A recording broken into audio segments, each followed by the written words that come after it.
ആടുജീവിതം എന്ന സിനിമ കാണാൻ നമ്മളെ പ്രേരിപ്പിക്കുന്ന ഏറ്റവും പ്രധാനപ്പെട്ട ഘടകം എന്താണ്?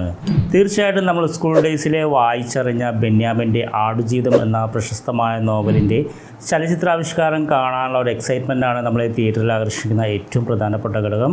മറ്റൊരു ഘടകം എന്ന് വെച്ചാൽ ഈ സിനിമയ്ക്ക് വേണ്ടിയിട്ട് ആത്മസമർപ്പണം നടത്തിയിട്ടുള്ള 16 വർഷത്തോളം ഒരു തപസ് പോലെ ഈ സിനിമയെ കൊണ്ടു നടന്ന ബ്ലസ്സി എന്ന ബ്ലസ്ഡ് ആയിട്ടുള്ള സംവിധായകൻ്റെ ഡെഡിക്കേഷൻ.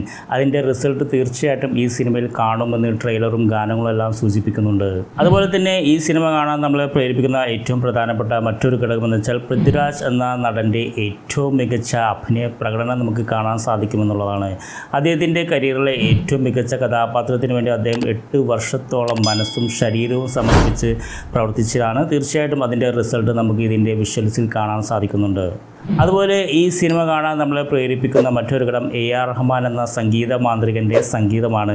തീർച്ചയായിട്ടും ഈ സിനിമയുടെ ആത്മാവ് പോലെ ഇതുമായിട്ട് ബ്ലെൻഡ് ചെയ്തിരിക്കുന്ന ഏറ്റവും ഹൃദ്യമായിട്ടുള്ള ഒരു സംഗീതമാണ് ഈ സിനിമയ്ക്ക് വേണ്ടി അദ്ദേഹം നൽകിയിട്ടുള്ളത് എന്നുള്ളതാണ്.